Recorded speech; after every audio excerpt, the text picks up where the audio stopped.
And ready, set, go. Here we go, folks. We are going to be starting our first lesson. Don't worry, it's nothing terribly exciting. As a matter of fact, it's pretty much review.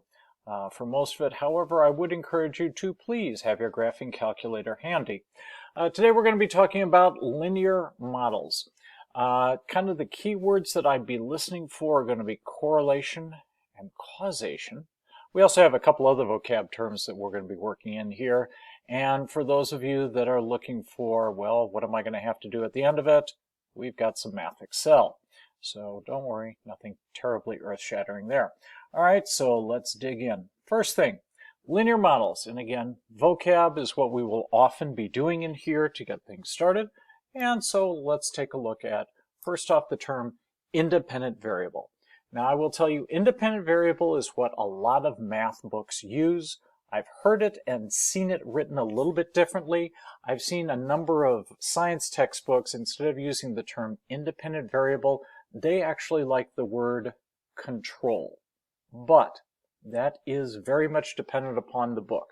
So because it's a math class, we're going to be talking about our control or our independent variable, which is going to be our input, the thing that is in control of the situation. Our dependent variable is going to be our y-coordinate. And again, you guys have done this in your science classes. You always end up with, on the x-axis is going to be the thing that you're in control of, and the y-axis is going to be the thing that you end up getting out for chemistry or something like that. So yes, your independent and dependent variable, those should be fairly easy. Just remember it's x and then y there. Next up, and again, why is it called the dependent variable? Because it depends on the input value, so cool there. Next, scatter plot is something we're going to be doing today. It's basically we're graphing a bunch of points and somehow relating them. So we look at the two sets of data and we plotted them as ordered pairs. Again, copy down what you need to on this, and then we use the scatter plot to determine whether or not we have correlation or what the strength is between the two things, and in this case, between the two data sets. All right, nothing too exciting there. Let's dig in then to talking about correlation. Now, a lot of times we have to look at two parts of this. Number one, we're looking at how strong the relationship is, okay? How close things are to falling on a line, okay? If they're way off the line, not so much. If they're kind of tight to line, we're going to say that's a strong relationship. The other thing that we have to consider is the relationship positive or negative? Now, in the situation where you're looking at something that is positive, if one goes up, the other goes up. So if the x goes up, then the y will go up. However, if you're looking at a negative relationship, as the x's increase, the y is going to decrease. So let's take a look at a couple of examples here. Okay, we've got these, and you're going to say, well, what is the relationship? As I am progressing from left to right, my y values go down.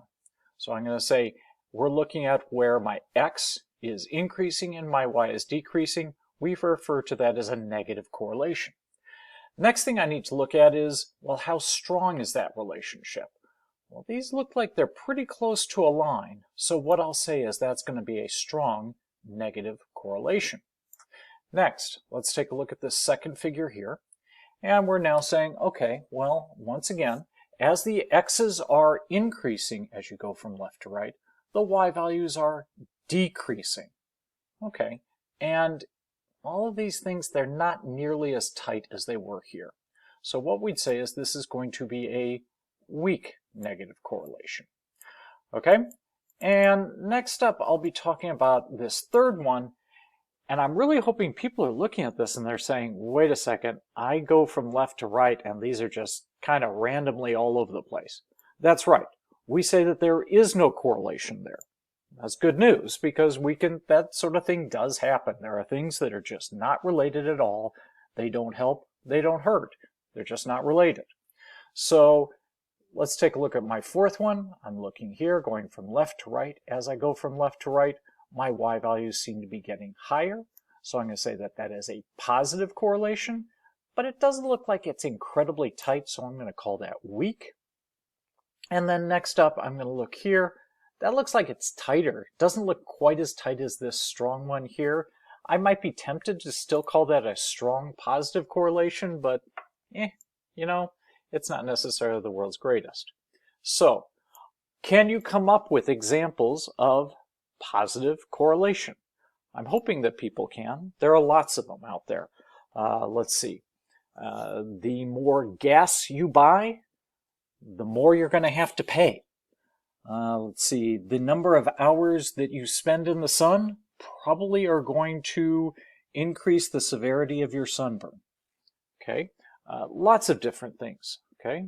Positive correlation. Next, negative correlation. Can you come up with a couple of examples of that? Try and come up with a couple things.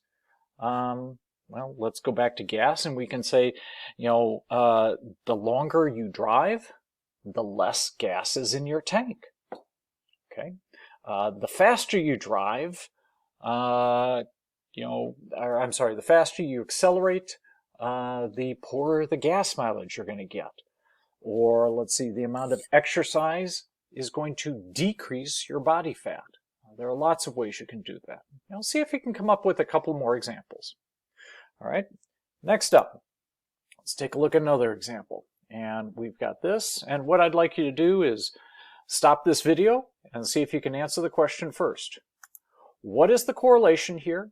Is it positive? Is it negative? Is it strong? Is it weak? Okay, decide, and I'm going to say strong positive. Next, take a look at this. I'm going to say no correlation whatsoever. Next up, look here. Let's say, as I go from left to right, what's happening to my y coordinates? I'm going to say it's decreasing, so therefore I'm looking for negative correlation, and it's pretty close to a line.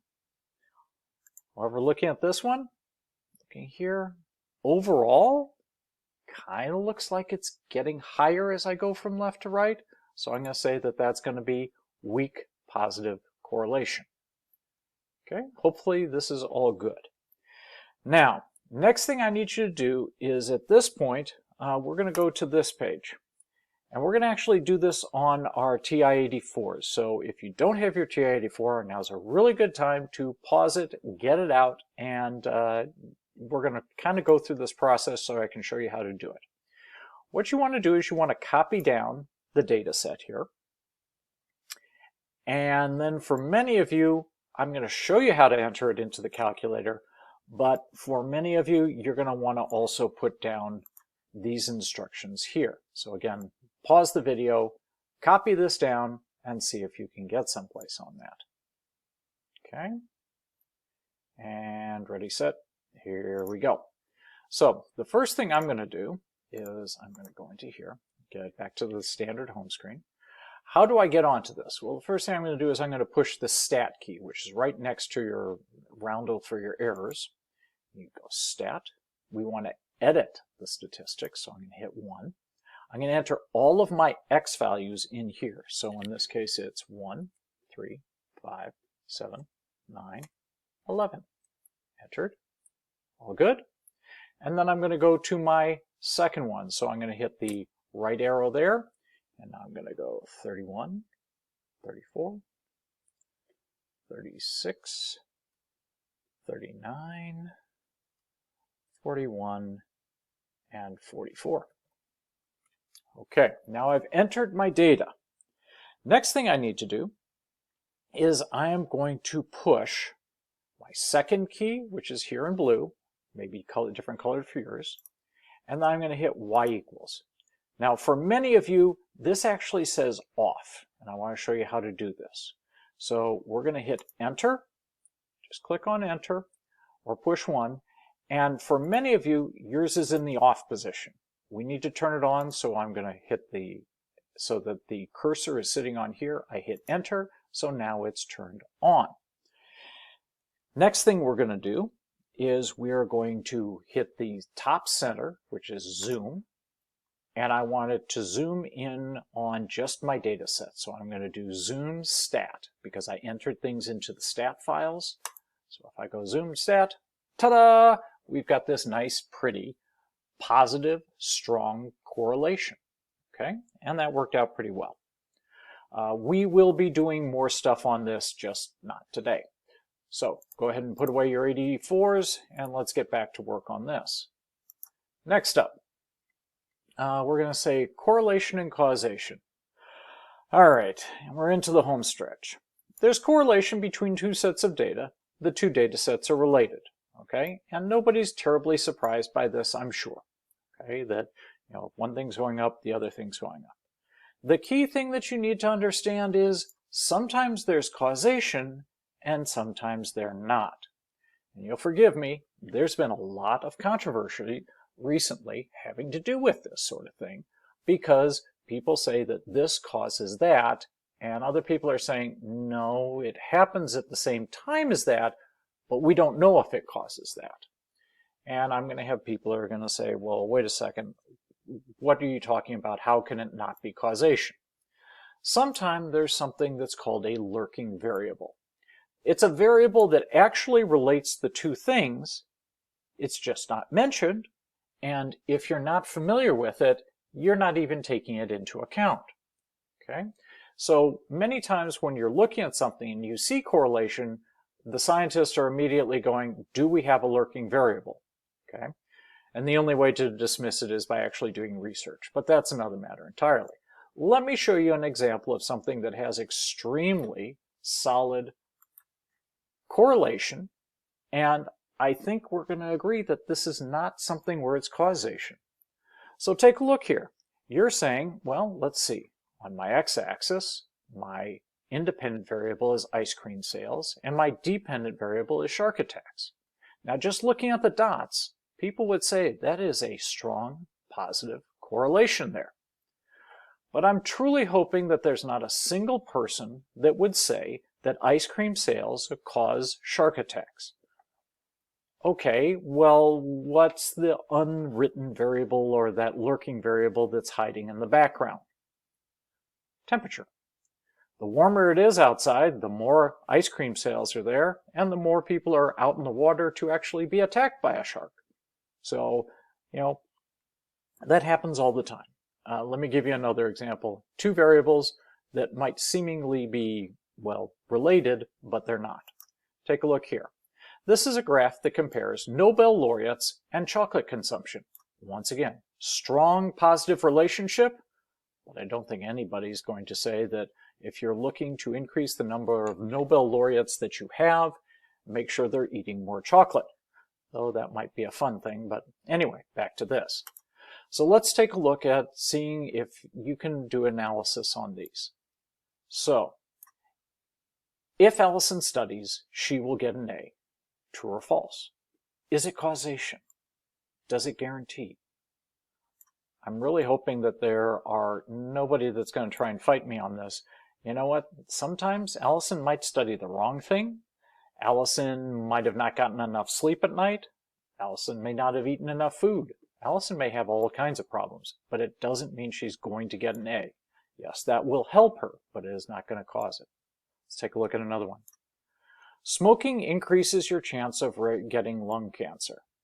This is a great example because this is one where a lot of tobacco companies for decades and decades were saying, no, it's just correlation, it's not causation. Until they did the research. And guess what? They found it really does cause lung cancer. Okay? And let's take a look at one more. If Billy lifts weights, he will make the football team. Sorry, Billy, you might get bigger and buffer, but that doesn't mean you're going to make the football team because, well, I don't know. Billy might not even not like football. Billy might not have the grades to be able to play football, or Billy just might be a little bit uncoordinated. Let's take a look at one more thing here. What do you think must be shown to show that correlation between two variables actually shows causation? Once again, copy this down if you like. What it boils down to is multiple experiments with large sample sizes. You have to reproduce the research and not just do it once. It needs to be large sample sizes as opposed to like 10 people. And that's why research gets done. All right, well, that's all I've got for you today. Dig into Math Excel. Good luck, have fun, and catch you next time.